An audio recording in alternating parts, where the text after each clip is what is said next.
everyone, and thank you for joining us for today's Surface Measurement Systems online webinar. The title of today's session is Going Beyond, Diving Deeper into Pharma Materials with Advanced Characterization Analysis. My name is John Dowd. I am the Marketing Manager for Surface Measurement Systems, and I'll be playing the host for today. Before we get to our first speaker, I'd just like to remind everyone that there will be a live Q&A after each speaker's presentation, and you can use the webinar control panel to submit any questions or queries you have for the speakers during the sessions, and we'll get to them at the end of the presentations. So please do familiarize yourself with the webinar control panel now so you can be aware of how to submit these questions. Our first speaker today is Dr. Daniel J. Burnett, who will be exploring dynamic vapor absorption characterization of pharmaceutical ingredients beyond water absorption isotherms. Daniel is a Vice President of Surface Measurement Systems North America and is located at our North American headquarters in Allentown, Pennsylvania. His team works on research studies and scientific applications for many prominent companies across the US and Canada. He received his bachelor's degree in professional chemistry from Eastern Michigan University in 1997 and a PhD in chemical engineering from the University of Michigan in 2001. Dr. Burnett has authored and co-authored over 25 papers in peer-reviewed journals and presented at numerous national and international conferences. We're very lucky to have him with us today, so without further ado, I will hand over to Dr. Burnett. Thanks, John. Good morning, good afternoon, and good evening to everybody in attendance. Thank you for your time. And as the title of the presentation of the webinar, the focus today is going beyond kind of your standard measurements. So I'll be talking about DVS, and my colleague, Dr. Anett Kondor, will be talking about inverse gas chromatography. So the first half of the webinar and Q&A will be focused on how we can use DVS beyond standard water absorption isotherms. So most of you are familiar with the dynamic vapor absorption. I will give a very brief introduction to the technique. But clearly we know that humidity, moisture isn't everywhere. It's in production, it's in storage, it's in end customer use. So we need to know how pharmaceutical ingredients, packaging, tablets, capsules interact with moisture, because it does have a short-term and long-term effect on the stability and efficacy of these products. So accurately determining and investigating how moisture interacts with these ingredients is important. So as most people are familiar, dynamic vapor absorption is a gravimetric technique. So ultimately we're measuring a weight change. It's a fully automatic system that delivers fast changes to both temperature and/or relative humidity. The heart of the system is on a microbalance that measures very small and reliable and repeatable mass changes. And we can do these over a wide range of real-world conditions. So we can control both relative humidity and temperature over a relatively wide range to look at storage, processing, and end-use conditions. So just a general schematic of the instrument before I go into the applications. Typically, the entire instrument is in a temperature enclosure. This is specifically to our DVS Adventure model, but similar operation and generation of humidity and temperature control is across all of our instruments. But essentially, the sample is placed onto a balance, and then there is a constant flow of carrier gas. That's typically either dry air or dry nitrogen is always flowing over the system and the sample. So your sample is placed in a microbalance. You have a flow of carrier gas that's continuously flowing across that sample. And then through a series of mass flow controllers and using a sensor to control the relative humidity, the relative humidity that's requested is delivered at a constant rate to the sample. So we can adjust the temperature by adjusting the overall temperature of the system.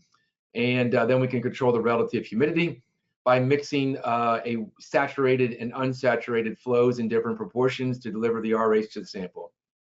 Now, our Adventure and Resolution and Discovery and most of our instruments do have a sample preheater that allows you to pre-dry the sample if you want to do those at elevated temperatures, but that's not necessary. But typically, the sample is dried by just passing dry air over the sample, and then we humidify that to look at the moisture absorption properties. And a very typical and probably the predominant measurement that's done by DBS is ultimately to generate what's called the water absorption isotherm. So that's done by placing a small amount of sample under the sample pan, and then we make step changes in relative humidity. And ultimately, we're looking at the equilibrium uptake at each step change. So when I expose it to a certain RH, the sample and the surrounding areas eventually get in equilibrium, and then we get the equilibrium uptakes. And these equilibrium uptakes are then generate the adsorption, desorption isotherm. So a routine day-to-day analysis is very common to get this water absorption, so we get the moisture content as a function of relative humidity. What I'd like to talk to you about today are some of the other applications that can be performed using the DBS. So absorption isotherms at the top of my circle here are the dominant application. But I would like to touch on some things outside of just moisture absorption, in particular looking at the kinetics. So that could be related to the moisture kinetics, the permeability, diffusion, and then also some moisture-induced phase changes that can be related to things like glass transition humidity, stability mapping, and amorphous content. So we can use the different mechanisms and the phenomena of how moisture interacts with materials. Moisture can interact with just the surface. It can also interact with the bulk. It can cause chemical and physical changes via hydration or reaction. It can cause phase changes like solution or deliquescence, morphological changes. All of these things can be monitored and inferred from the DBS data, and we can use these different moisture mechanisms to study how moisture interacts more elaborately with the sample above and beyond just the absorption isotherm. So the first area I wanted to talk about is looking at the moisture kinetics. Most of the time, people are interested in just the equilibrium amounts. Does it pick up 1%, 10%, 100% by weight if I expose it to a certain humidity for a period of time? However, we can also look at the rate of uptake, which is related to the moisture kinetics. So one such example is if you're looking at, let's say in this example I'm showing here, so instead of doing multiple step changes in relative humidity, you might do a single finite step change in RH. And then, yes, the equilibrium or ultimate weight uptake could be important, but more closely, we could look at the rate of uptake. And this is the case of where we're looking at, let's say, some barrier or coating applications on some tablets. So we're not going to measure an isotherm. We're going to make a single step change from 0 to 60% relative humidity, and then just monitor the sample weight as a function of time. And if we leave these long enough, they may all reach the same equilibrium value, but the rate of uptake can be vastly changed based on the barrier coating, the thickness of the coating, the type of the coating, how uniform the coating might be. And here's an example we ran on several tablets. The red line is an uncoated tablet. This is the bare tablet. And as you can see, within about an hour, the sample reaches equilibrium. There's a very fast moisture absorption uptake. But if we coat the tablet, so the same shape, the same form factor, now we're just adding different coatings and different coating thicknesses, we can look at not focusing on the equilibrium or endpoint, but focusing on this rate, on this slope. And if we can look at this, we can fit this slope to a line. We can also know the exposed surface area of the tablet, and we can measure a flux or a rate of moisture into the tablet as a function of time. And we can quantify how these coatings can slow down or inhibit moisture into the sample. So we can see that, the core tablet, we can get the equilibrium uptake, the percent moisture, and the equilibrium amounts of moisture it might pick up. But then we can also use different coatings with different thicknesses and we can see how these different runs or different samples could affect how moisture can penetrate into these tablets. And we can quantify it, not just a qualitative value, but quantifying it with a flux of moisture diffusion into the sample at a rate in centimeters squared per second. So we can directly get these values and quantify how quickly or slowly moisture gets into these tablets. Another example is we looked at hydration or wetting previously, or moisture into a sample. Here we're going to look at moisture out of a sample. So we're going to look at dehydration kinetics. In particular, this is a hydrate. So this is carbamazepine, which does form a 1-to-1, I think it's a dihydrate. It forms a dihydrate. So first we hydrate the sample. So we start with the anhydrous form. Then we hydrate the sample. So we get the fully hydrated sample. And then we can, if we expose it to 90% relative humidity, it forms a stoichiometric hydrate. If we drop the relative humidity to 0, we can look at the dehydration kinetics. We know if we leave it there long enough, it'll return to the anhydrous form. But we can use this mass signal as a function of time to monitor and model the dehydration behavior. So if you think about maybe in a tray dryer or some other process where I may have to dry off a solvent or dry off water, we can look at how temperature and or different conditions might affect this. So here is at 20 degrees C. I can do this at different temperatures. So I'm going to show you in the next plot where we're going to normalize the data where it's fully hydrated here, fully dehydrated. So what we see here is the fraction dehydrated. So at 0, time equals 0, it's fully hydrated. And then at time equals, X, it's fully dehydrated. And all of these will eventually dehydrate, but you can see, and I can directly quantify the effect of temperature. So we can see and model how temperature would affect it. And as expected, as I increase the relative humidity, I will see, to increase the temperature, I will see a faster dehydration rate. And we can even look at the slope, we can fit it to different curves, and we can kind of model this behavior to predict how it might behave at different temperatures. And although I don't have it in this particular presentation, you could even look at the drying behavior with moisture present. This happened to be if I go to completely 0% relative humidity. I could do this experiment where I make a step change. Oops, sorry. Let me go back up. I can make a step change in relative humidity, and I can go down to 20% RH. I don't have to go down to 0, and I can look at how the humidity might slow down or affect the drying. And if you think of something even more complicated, instead of hydrating the sample, let's say it's a solvate. I could first solvate the sample, expose it to, let's say, acetone vapor. Carbamazepine forms a 1-to-1 solvate with acetone. And then I could look at how quickly or slowly that solvent is dried as a function of temperature and or relative humidity. So you really could do these over a broad range of conditions. So moving on to just looking at the kinetics, which I've only scratched the surface of what you can do. But I want to look at maybe some packaging or barrier applications where you might want to look at diffusion through some thin films. So you can directly hang a film into the DBS.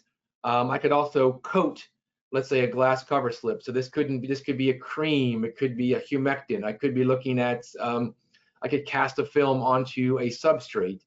And again, instead of doing the normal, let's say, stair type experiment, I'm going to call this like an elevator experiment. I go up, I come down, I go up, I come down. And then you can, from the slopes of this line, I can calculate the diffusion coefficient either into a film, into a fiber, into a powder. If we have one-sided diffusion, we also have two-sided diffusion. So it's a freestanding film and moisture has access to both sides. I could do a two-sided diffusion experiment.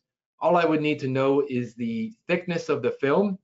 And if I assume Fickian or 1D diffusion, I can directly calculate the diffusion coefficient for each step change in relative humidity.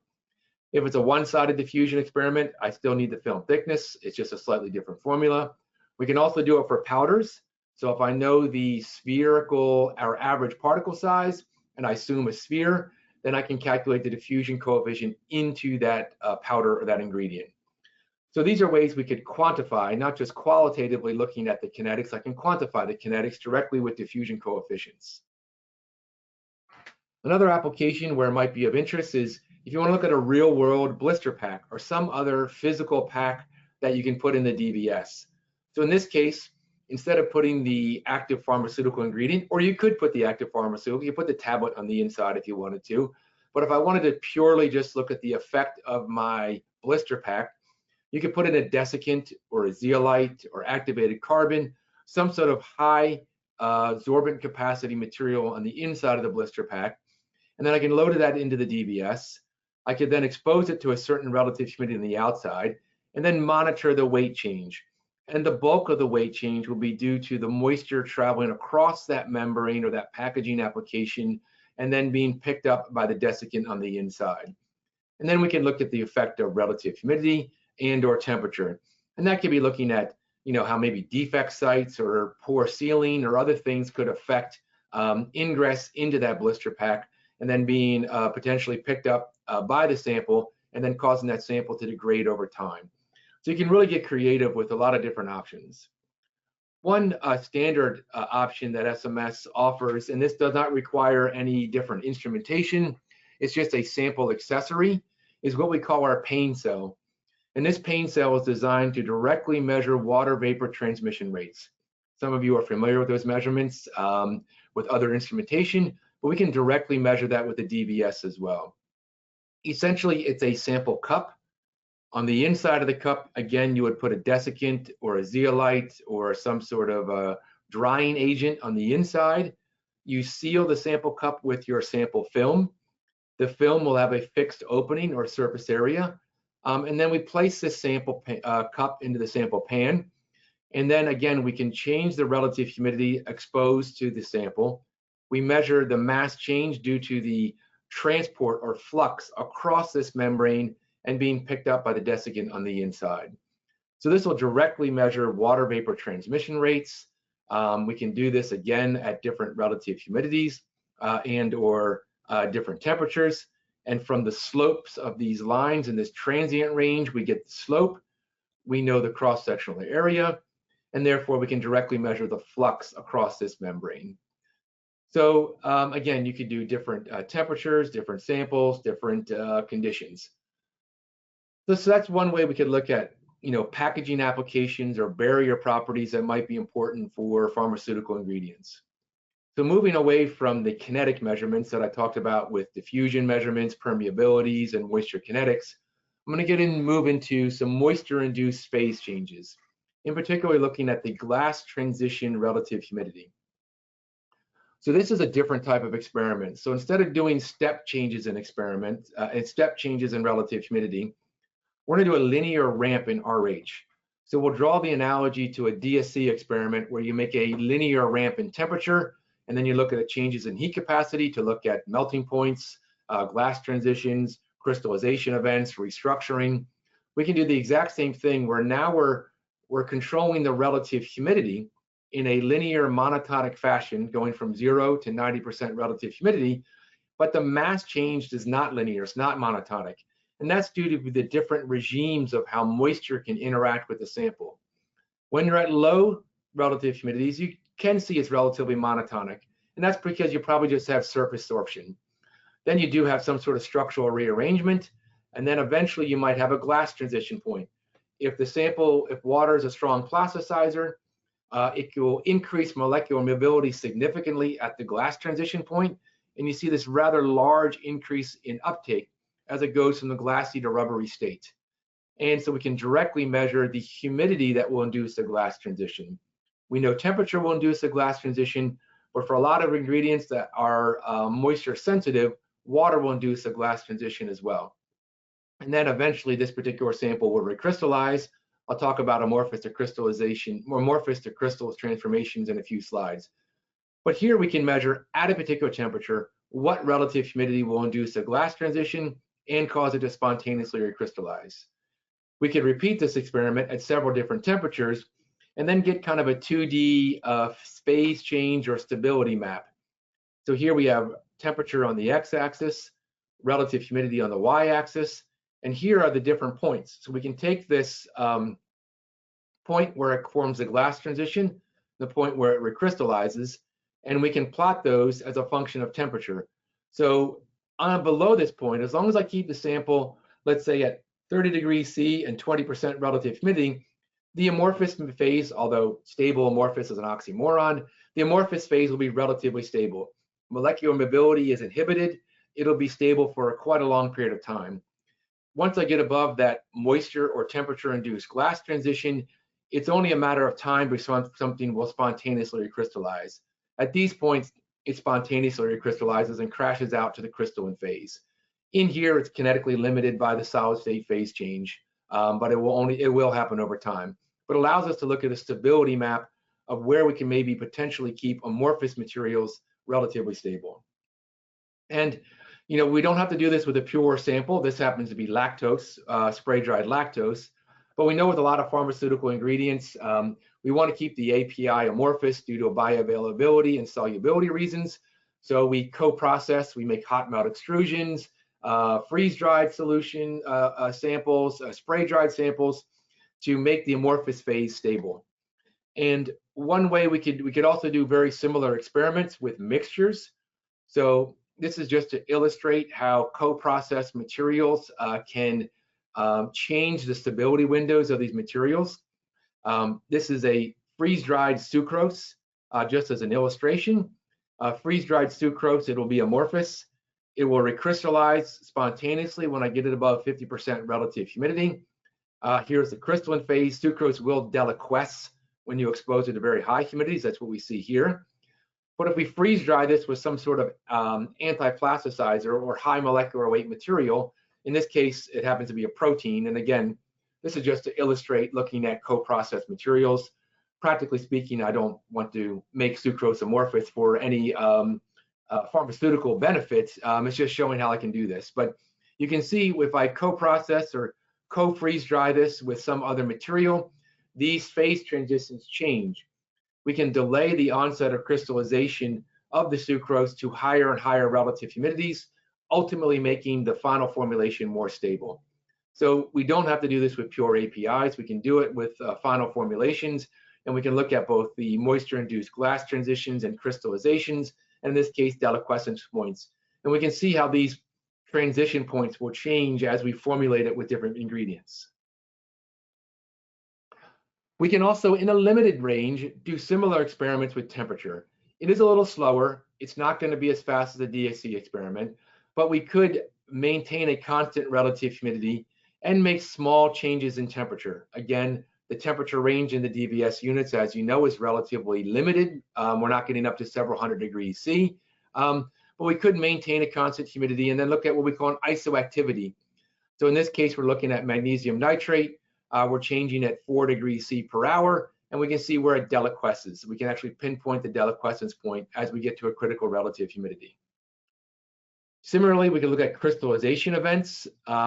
This is looking at phenol isoactivity from 10 to 50 degrees C, and we can see actually the point at which it recrystallizes. So it's just showing that I can do some other experiments that are a little bit out of the box, but can be done.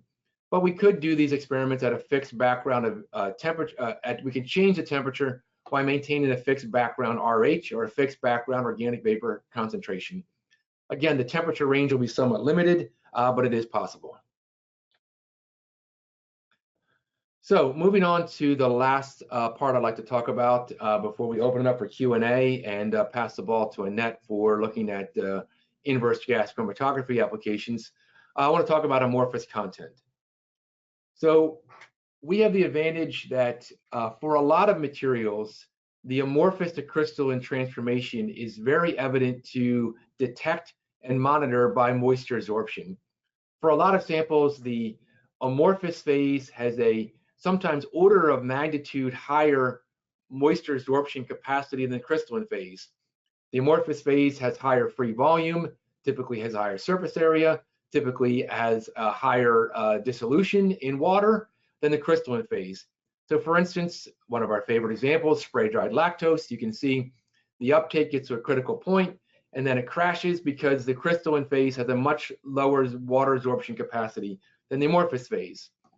And that's highlighted here in these isotherms, where we have the 100% crystalline lactose in red, 100% amorphous lactose in blue. This is about 0.1% uptake. Here we're at 3.5%, 4% uptake. So it's actually well over an order of magnitude increase. And what's beneficial is it turns out that if I have mixtures, this is just showing one, it's directly proportional and linear to the amorphous content. So I can see if I have physical mixtures of different crystalline versus amorphous phases, I can actually generate a calibration curve. And this is in a different system. This is on an API with acetone. This was, I forgot to put the reference here, I apologize. This was from some work that AstraZeneca did many years ago. But you can do things similarly with this with other materials. You can see that I can generate a calibration curve with known amorphous contents, and you can see it's very linear. And what's even more important is it's sensitive in the very low amorphous content range. Lots of techniques like X-ray diffraction, DSE, and others work well for things that are 10, 20, 30, 40, 50% amorphous, but below 10%, there's some challenges with those techniques, where DBS is proven to be one of the more sensitive techniques for low levels of amorphous content. Typically about 0.5 weight percent is the LOD for this. But once I generate a calibration curve with some known mixtures, then I can measure some unknown samples to measure the amorphous content. This is taken from a paper we did with the University of Sydney a long time ago, but it's basically looking at the amorphous content using a similar method of a material that's been ball milled, and they took the sample out at different times to measure the amorphous content. So as expected, the longer I mill the sample, the amorphous content goes up, but then does level off. Mostly it's because by ball milling, you're only making the surface amorphous. You're only on the outer few layers. You're not making the entire particle amorphous because we're doing it from the outside in as opposed to the inside out. So, but it does allow you to look at very low levels of amorphous content, and we can quantify this directly by DBS. So lastly, I won't go into too much detail, but again, moving outside of your classic water absorption isotherms, a lot of our DBS instruments have the ability to hyphenate it with other orthogonal techniques. I'll highlight two of them with a couple slides. One is through a camera. We can take visual images of the sample during the experiment. So we can look to see if there's any macroscopic changes to the sample over time or with temperature or humidity. And we can also interface a Raman spectrometer. We also can do some IR. There's some other things we can hyphenate it with it, but I'll just show two quick examples to wrap up my portion of the webinar today. So here I have a little movie playing in the background. This is a freeze-dried cake. This happens to be an influenza antigen, and we're maintaining it at a constant temperature. It's a little hard to see, but if you look up here, you can see the relative humidity is increasing until you can see the physical change to the sample. So this fluffy freeze-dried cake, as I get to a excuse me, critical relative humidity, it collapses and shrinks, and then eventually crystallizes and then goes into solution. So although the mass data could infer some of this, the visual data is a very strong and powerful tool to actually monitor that and see it directly. And finally, we can look at more subtle changes that might not be in a macroscopic change where we see a visible change to the sample, but a spectroscopic change to the sample. What we're looking at here is an unstable delta mannitol that was purposely created. The reference spectra for the beta spectrum is the more stable form of mannitol, and we put it in the DBS, exposed it to ethanol concentration at 45 degrees C. And what happens over time, you can see that the unstable form, delta form, relaxes to the beta form. We can see that these peaks grow over time. So we wouldn't know this by looking at the sample, but using the spectroscopic data from the Raman, we can see this form change from the delta form to the beta form. And also we can look at things like hydrates and solvates. Again, they might not show a physical change to the sample, But here I'm looking at carbamazepine at 0% under dry conditions and at 90% acetone P over P naught. And we can clearly see that there is a change in the Raman spectra due to it going from the anhydrous form to the solvated form. And we can use this to validate or to support the gravimetric data that suggests it forms a hydrate, and we can clearly see that the solvate is formed.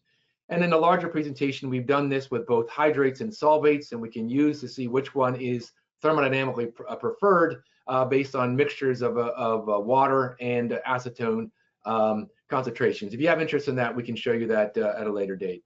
So just wanted to highlight how we can hyphenate these techniques to get beyond just measuring a water absorption isotherm to look at both macroscopic and microscopic changes to the sample.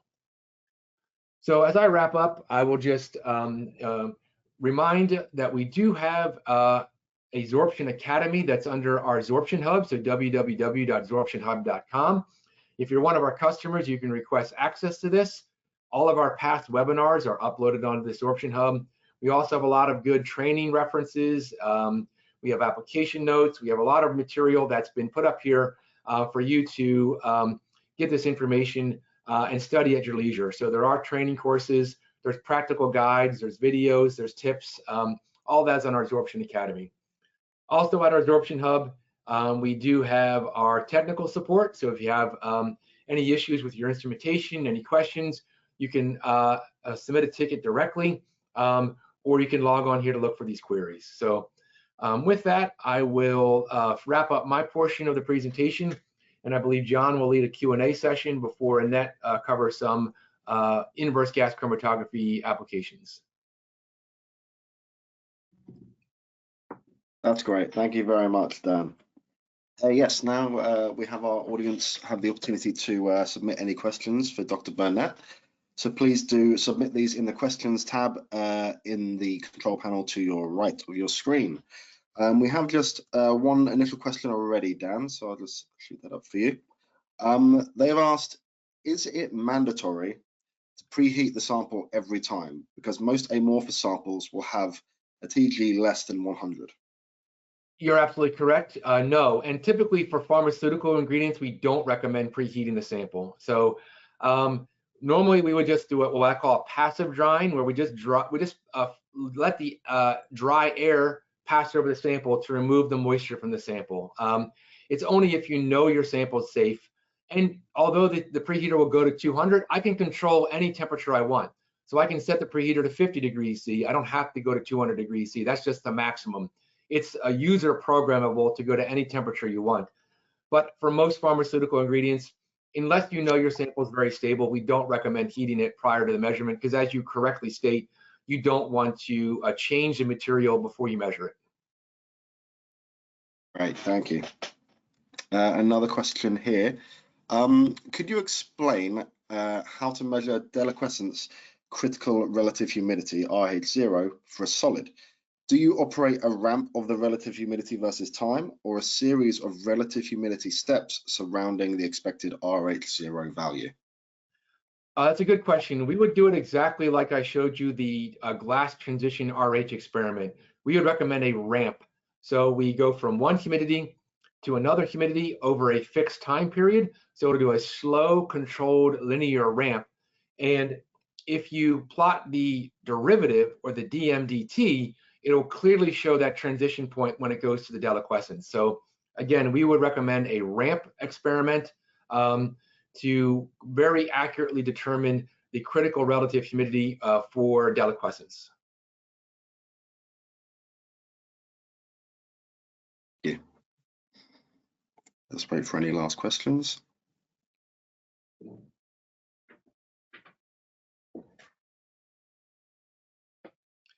While John's checking, just as a reminder, this webinar will be posted up on the Absorption Hub, and you will also get a link to it in about a week or so. We'll make it available so you could review this if you have anything that comes after the fact, and then you could contact us at science@surfacemeasurementsystems.com for any other questions.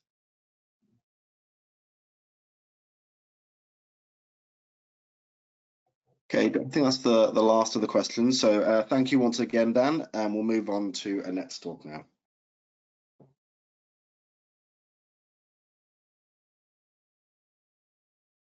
So we're very lucky to have a real global expert on inverse gas chromatography, Dr. Anett Kondor, here to speak today. We will be exploring what value IGC SEA can provide on solid-state characterization of pharmaceuticals beyond surface energy. Now, Dr. Kondor is a PhD and is the IGC SEA product manager and product specialist for surface measurement systems. Since 2005, Anett has been working on gas chromatographic techniques. She studied chemical engineering at the University of Pannonia in Hungary, where she received her master's in chemical engineering.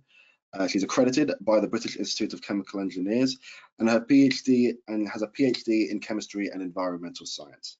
She's published numerous research papers in peer-reviewed journals, collaborating with research groups around the world, and her research interests lie in the area of surface characterization of different solids and improvements in IGC techniques. So without further ado, I'd like to hand over to Anett to begin her presentation.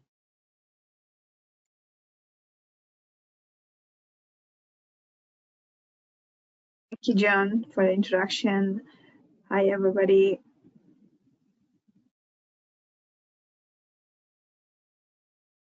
That's great. Thanks, Anett. Yeah. So today I will highlight a couple other parameters, properties, what you can measure with inverse gas chromatography besides the surface energy.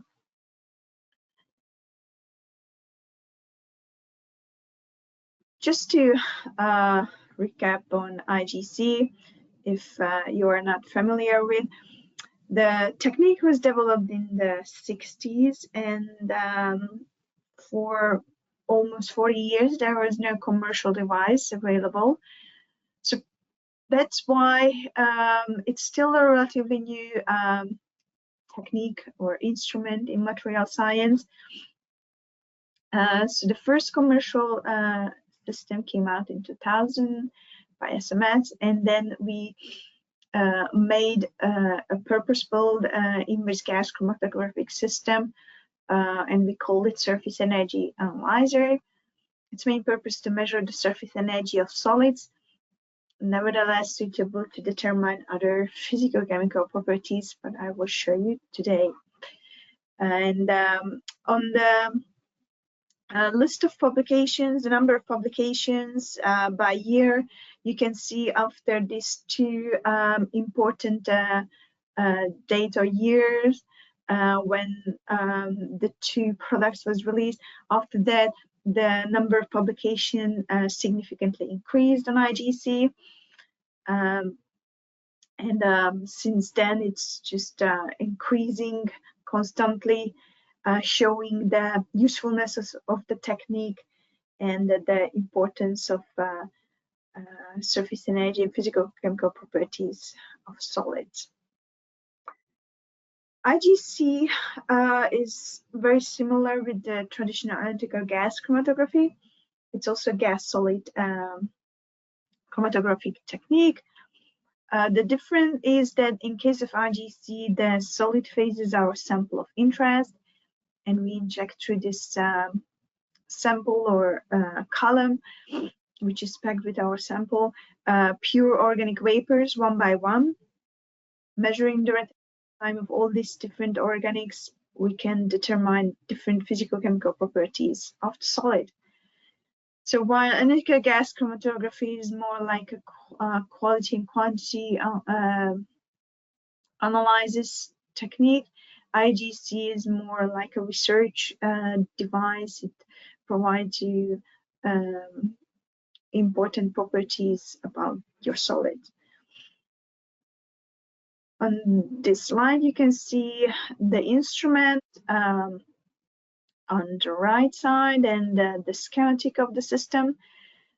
So our IGC SEA system purposely designed to measure thermodynamic parameters, so to use as an inverse gas chromatographic system, and therefore the column oven has a special design. It has a direct column heating, and this provides a constant and stable temperature along the column. And the injection of the probes is generated from the gas phase. It's like a headspace injection, so it allows us to inject a very small and tiny amount of probes, which is required for the thermodynamic measurements. The columns in the IGCSEA are straight columns, 30 centimeter long, and they made of glass, quartz, or stainless steel, depending on the applications and the needs. Columns are not reusable. However, the measurements, the analyses are non-destructive, so you can use one column for different applications or different analyses. The columns has different inner diameter depending of your sample, the morphology of your sample. You can choose and use the right inner diameter. We also have a special injection unit. It's called surface coverage. So once the sample surface area is measured or known by IGC or with other techniques, and the probe molecule selected, and the size of the probe helps to inject in coverage. These different probes have different size to make sure that we are in the same dilution range with all the different probe molecules. We designed the surface coverage injection. So bigger or higher the molecules, we need to, of course, inject less to be in the same dilution range and compare with the smaller molecule. Just to refresh, or just to go through quickly on surface energy, what is it? It's basically very similar with the surface tension of liquid. It has also the same symbol gamma, and has also different components, dispersive and specific. It's surface energy of solid correlates with the thermodynamic work of adhesion and cohesion. And in case of the different components, they relate to different interactions. The dispersive part contains the London van der Waals interactions, so the physical long-range interactions. The acid-base component of surface energy contains the chemical short-range interactions, like hydrogen bond, dipole, metallic, and so on. And the sum of these two gives the total surface energy of a solid, which correlates with wettability, agglomeration affinity of the particles, process-induced disorder, adhesion, and so many other processing behavior or performance properties. But I will show you in a bit. On this slide, you can see all the different parameters what you can determine with inverse gas chromatography, and it's not limited for only these parameters. There's some others, but these are the main parameters or properties what customer determine with IGC SCA technique. You can see the top is surface energy. It's really designed to measure surface energy of solids. That's why we call it surface energy analyzer. Surface energy correlates with adhesion, cohesion. So I also highlighted this with greens. These two parameters are really the main ones that people, especially in pharma, measures.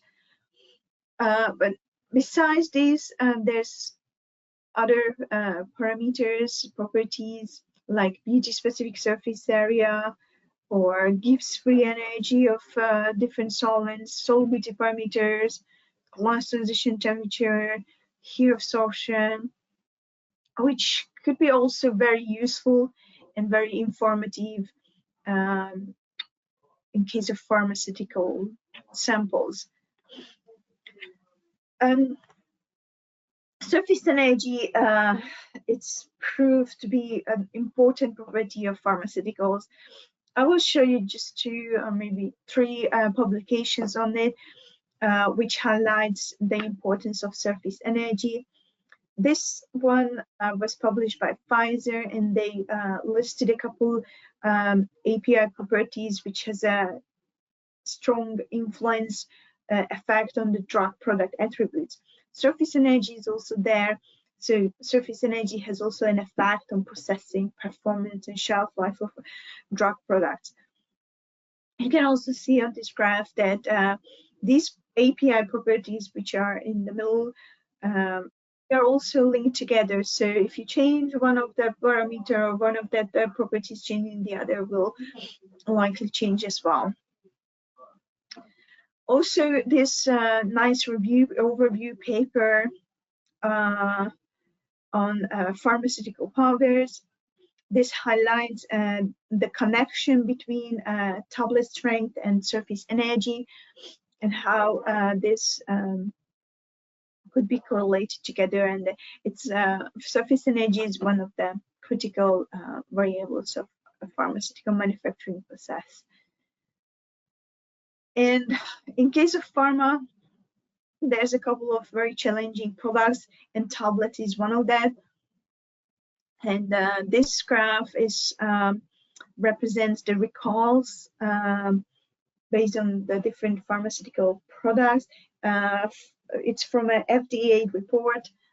You can see tablets are really the most commonly recalled product in pharma.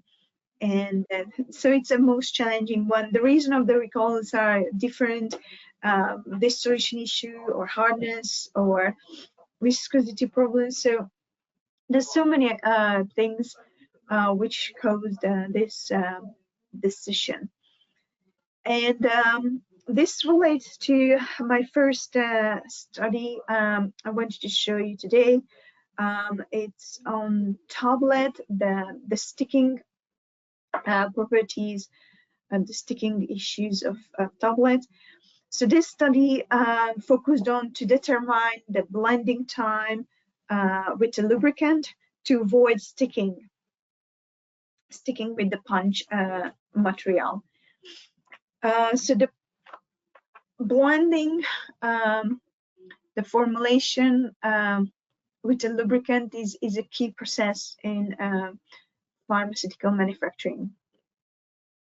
And to prevent sticking, they use these lubricants. And if there's sticking, it's not just cause disfigured appearance on tablet, but it's also cause interruptions of the continuous manufacturing. And excessive blending or over lubrication is also not good, and because that cause very hard tablets, which could cause delayed dissolution due to the prevention of the water penetration. Insufficient blending or too short blending time or under lubrication also could cause problem that could result sticking at compression. So to determine the optimal blending time is quite an important thing. And this study was trying to find a parameter, a blending scale independent critical material attributes, which can be used to determine the optimal blending time. And in this study, they used two different samples, and both of them was blended with magnesium stearate as a lubricant. And you can see the different properties, particle size distribution of the two samples, quite similar. The compressibility or Hausner ratio, which is the flowability indicator. The blend uniformity is very, very similar. There's difference in hardness. And once they using the similar blending procedure and made the tablets out of these two blends. In case of sample A, when they use just 10 minutes blending time, they observe sticking issue. In case of sample B, there was no sticking issue. They used 30 minutes blending time, but it still was a question: is it too much, or it's just was the right amount of time? And in case of sample A, where had a sticking problem with 10 minutes blending time, the blending time was increased, which showed improvements in the sticking problem. So they try to determine or find a parameter which correlates with this. So measure the compressibility, the Hausner ratio, the dispersive surface energy of the sample. But I'm going to show you in a sec. But before I show, just to mention, sometimes in similar studies, people measure the surface energy components, dispersive and specific of the sample, and the punch material, and they determine that the distance of surface free energy between these two materials, and closer this or smaller this distance, so that surface energy closer to each other, that means a good affinity between the punch material and the sample. But it's at big distance means there's no good affinity between the two materials, so there's no sticking. However, in this study, they wanted to find another parameter. So on the x-axis, you can see blending time, and two different parameters on this graph: the dispersive surface energy and the Hausner ratio. Hausner ratio is the orange, and the surface energy is the blue. You can see that with the blending time, the surface energy is nicely decreasing and reach a plateau around 20 minutes. But the Hausner ratio is kind of like constantly going down, doesn't reach a plateau. Compressibility has a similar trend as a Hausner ratio, so it doesn't really reach a plateau. It's also showing decreases with the blending time, but the dispersive surface energy, as it's reached around 20 minutes a plateau, seems a more representative parameter. Which they found it reasonable. The surface energy, the surface property, which is related to the surface affinity, is a primary powder property, compared with the flowability, which is the Hausner ratio, is a secondary powder property. So after this, the specific the free energy of different polar probes was determined, and they found that the ethanol free energy, the Gibbs free energy, shows exactly the same trend as the dispersive surface free energy of the sample. And they concluded that these two parameters can be used as to define the endpoint of the blending process with the lubricant. And they also measured the surface energy and the free energy of ethanol the Gibbs free energy of ethanol in case of the B sample, and they determined the inflection points in case of both samples for both of the properties. They found that sample B needs about 5 minutes blending time instead of 30 minutes.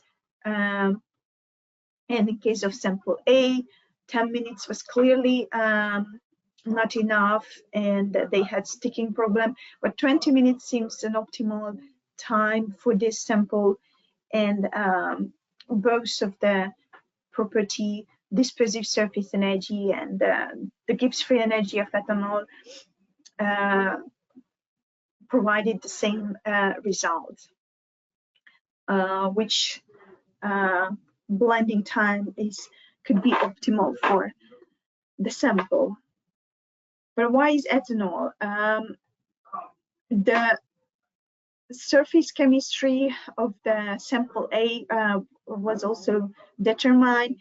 You can see on the graph, it shows acidic nature, which means there's more electron accepting groups on the surface. Therefore, ethanol, which has an OH group, which is an electron donating group, could interact with this electron accepting groups on the surface of sample A, or with the magnesium stearate. So this probe molecules with this functional group is a good choice to tailor this changes this property of the sample and the blending. But the other factor was the retention time of ethanol. Due to that good interactions, what it could create due to the right functional group, ethanol had the highest net retention time compared with the other polar probes, and that's why it clearly showed a trend with the blending time. Compare, for example, the chloroform you can see on this graph, it did not show any trend with the blending time, so the data was quite scattered. At each blending time, there was 3 measurements, so you can see they are not really consistent. It was due to the small retention time. So besides the good functional group, the good reasonable retention time is also very important. But once you have a good functional group, which can create the interactions, strong interactions on the surface, you have a good retention time. So the final conclusion was these 2 parameters, dispersive surface energy and the specific free energy of adsorption,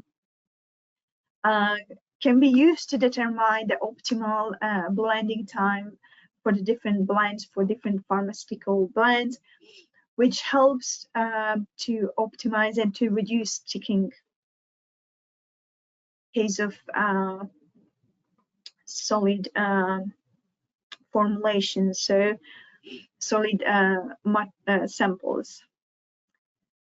And these 2 parameters are scale independent critical material attributes, and it both of them provided the same blending optimal blending time, minimum blending time to reduce the sticking problem. So besides surface energy, there's other parameters which shows the same trend and could be used to solve or to determine important manufacturing parameter. Glass transition is the next parameter I wanted to show you today, or mention, bring you to your attention. You see, we can also measure the glass transition temperature, but not the bulk, the surface glass transition.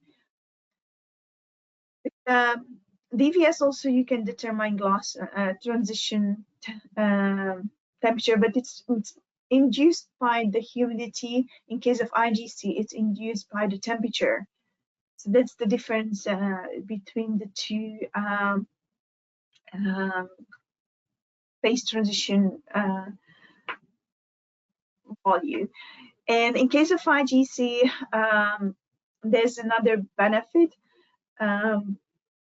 With the instrument, you can measure the impact of the relative humidity on glass transition temperature, or on surface energy, or on Gibbs free energy, or in specific surface area. So our IGC system has this unique feature that you can mix the carrier gas with water vapors, generating a humid carrier flow through the system.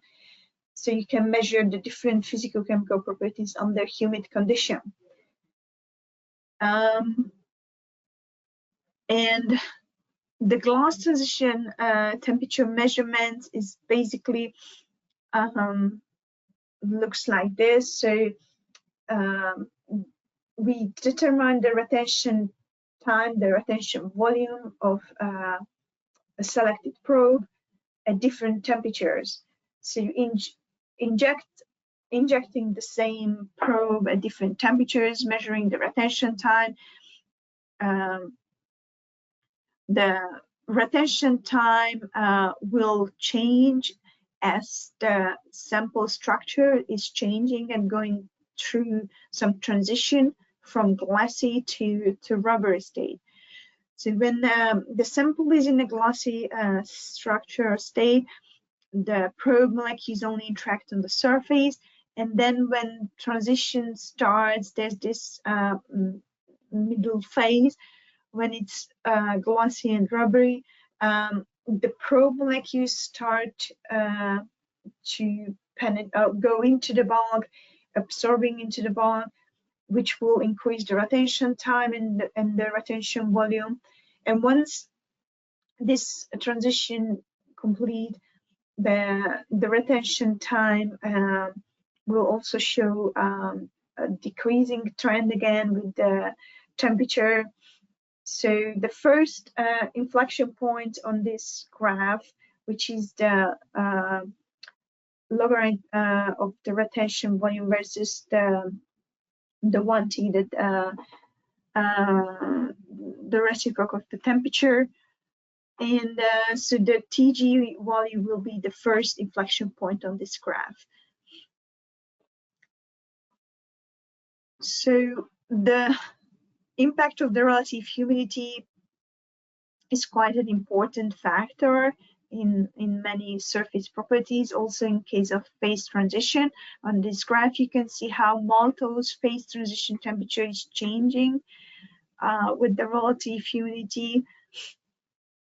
So if there's even a very small percentage of relative humidity, the glass transition temperature of maltose significantly drops. With 15% relative humidity, drops 30 degree, which is quite a huge change. Another parameter you can measure with IGC, and it's quite important in drug delivery and formulation as well, and it correlates with release rate and some other parameters of pharmaceuticals. It's this solubility parameter, the classic Hildebrand, or the Hansen solubility parameters. These parameters helps you to find the solvents which dissolve into your sample and the solvents which will not. And there's a couple of publications out which shows the importance of this parameter on pharmaceuticals. So how this solubility correlates with release rate, oral absorption, and some other parameters. The last very important surface property I wanted to highlight is the BET specific surface area. of solids of pharmaceuticals, and the effect of relative humidity, what IGCSE can also determine. The traditional or commonly used volumetric sorption technique, which measures the nitrogen or krypton sorption at cryogenic temperature, so minus 196 Celsius degree, has a limitation, and in pharma industry it showed in several publications that pharmaceutical samples, organic materials, they are quite sensitive. They are not that robust as inorganic samples, like one of these alpha-lamina sample, which is a reference material for surface area. So organic materials and pharmaceutical samples, spray-dried pharmaceutical or freeze-dried pharmaceutical samples, they are sensitive. And if you expose it to cryogenic temperature to measure the surface area, what you're going to measure, it's a bit different what you would measure at ambient room temperature. So IGC has its benefit to measure specific surface area at room temperature without vacuum. It's a valid technique to determine specific surface area based on the international standard for specific surface area analysis of solids using gas adsorption. You can see we determine exactly the same specific surface area of this certified reference material using octane sorption at 30 Celsius degree compared with the nitrogen sorption. The reported value of this sample is based on the nitrogen sorption measurement. So we measured exactly the same what nitrogen sorption measured on this sample. The difference is different. Probe molecules, what we used, and different. IGCSE has this feature, what I already mentioned, and I can't say it enough because it's really a unique feature to determine the impact of the relative humidity on surface area or surface energy and other surface properties. So we determine the impact of the relative humidity on the surface area of this certified reference material. So it has a 2.95 meters square per gram surface area at 0% relative humidity, 2.73 at 50% relative humidity, and at 90% relative humidity, it has just 1.45 meters square per gram surface area. So this is the accessible surface area when there's humidity. Because if there's humidity, water automatically absorb on the surface and will block the available sites for the other probe molecules or for other materials. It's something which happens naturally. So if there's humidity, some amount of water will absorb on the solid surface. Of course, depending on the solid, it will be a big amount or small amount. This is what you can measure with the DVS instrument, that how much water will absorb at certain relative humidity on your solid material. And IGC technique, you can determine the specific surface area at different relative humidities to see how this accessible surface area is changing at different relative humidity level. And this surface area changes sometimes could also indicate something else as well. Like in case of this spray-dried lactose, you can see that from 35% relative humidity to 70% relative humidity, the specific surface area significantly dropped, 10 times smaller, and this indicates that probably the sample, the lactose crystallized, because spray-dried lactose is a bit amorphous, and at higher relative humidity, it went through some transitions, some changes.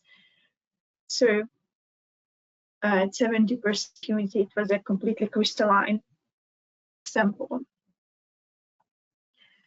And also you can see that how this surface area changed. Just to summarize the presentation, IGCSEA is not just to measure the surface energy of solids. It can also provide you other useful, important parameters, properties of solids, like the Gibbs-free energy, BT-specific surface area, solubility parameter. And sometimes surface can differ from the bulk, and with IGC you always measure the surface, so you can always determine the surface properties and compare with the bulk what you can measure with TVS, for example. And humidity has a huge effect, and to measure the impact of the humidity on the different surface properties is quite an informative and important tool, or to have this information, because humidity everywhere during production of solid, during storage, during application of solids, and how this humidity can affect or affects the solid is very important to know, especially in case of pharmaceuticals and food materials. And IGCSEA is a highly sensitive technique to measure any of those properties what I presented, and of course the surface energy. And again, to repeat, then on the Sorption Hub, we have this Sorption Academy available for our customers, where this webinar will be available in about a week time. And also, if you want to get things done because you have some technical problems or you have a technical question, submit your inquiry to our technical support help desk.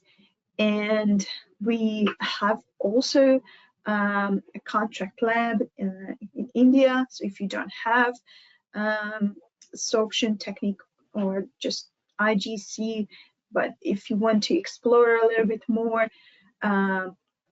we can do contract measurements in our particle characterization lab. And if you have any questions, I'm happy to answer, or if you want to submit later some questions, you can do to contacts on this slide. Thank you. Thank you so much, Anett. That was lovely. I'm just going to remind everyone that you could submit your questions now in the panel to your right, so please do so now. We've got a few questions here just to kick us off. Someone asks, is Gibbs-free energy a direct result from the IGCSEA? Yes, it is. You can directly get the Gibbs-free energy as a result. It's basically calculated from the retention volume. And for the surface energy analysis, actually this Gibbs-free energy is used also. So yes, it is. Great, thank you. Someone here has also asked if you could go into a bit more detail into how hysteresis is calculated. Oh, I think that's for the DVS. The hysteresis is between the sorption, yeah, and the absorption and desorption curve, yeah.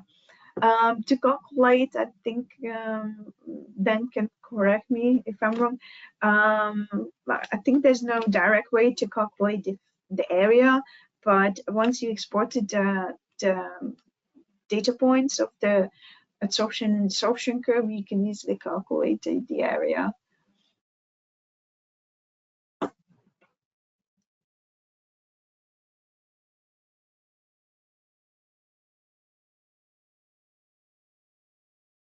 Thanks, that's great, thank you. Another question here. Someone asks, how does the IGC and the measurements it can provide comparable to, say, the micromeristics BET? As I showed on the certified reference material, we measure exactly the same surface area, specific surface area, what micromeristics instrument would provide on this sample. So on certified materials, it's exactly the same, but in case of organic materials, sometimes we measure different surface area, what micromeristics instrument would measure. It's because of the different temperature. During IGC measurements, we use ambient conditions, so ambient temperature 25 or 30 Celsius degree, and ambient pressure.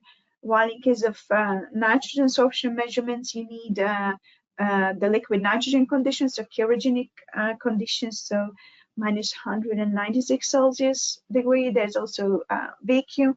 So this condition could affect the sample. So in case of organic materials, there could be shrinking, there could be dehydration, or there could be so many changes. Because if you think about, you expose your sample to a very, very low temperature, which is way far from the application condition or any of the conditions that sample handle. And this sample is going through more than 200 degree temperature changes in a very short time. So definitely for organic materials, there's changes, and the surface area is also always the surface area at that condition.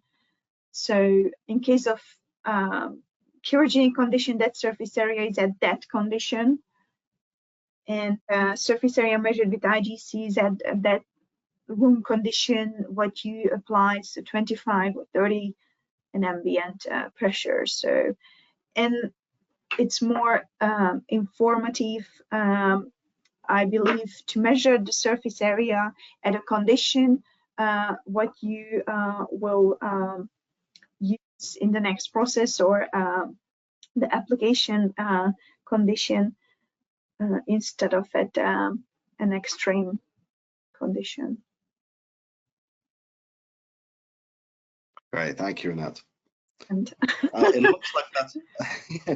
looks like that's our last question there. So once again, I'd like to thank you, Anett, and thank you, Dan, for being here today to discuss these topics with our audience. Thank you, John. Thank you, everybody, for joining today.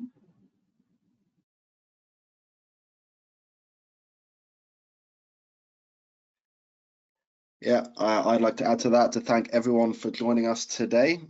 Please do check back on our website at surfacemeasurementsystems.com for future webinars. And remember, you can also access our Zorbtion Academy e-learning platform, our help desk, and our new e-shop for experimental consumables at zorbtionhub.com. All those services are free, unless, of course, you want to purchase some consumables. They're not free, but the help desk and the courses are all free for our users and interested parties. So please do check back there.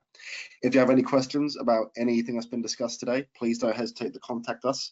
You can either use the email on screen, info@, or you can contact the science team directly at science@surfacemeasurementsystems.com. Thank you again, everyone, for joining us, and wherever you are, I wish you an enjoyable remainder of your day.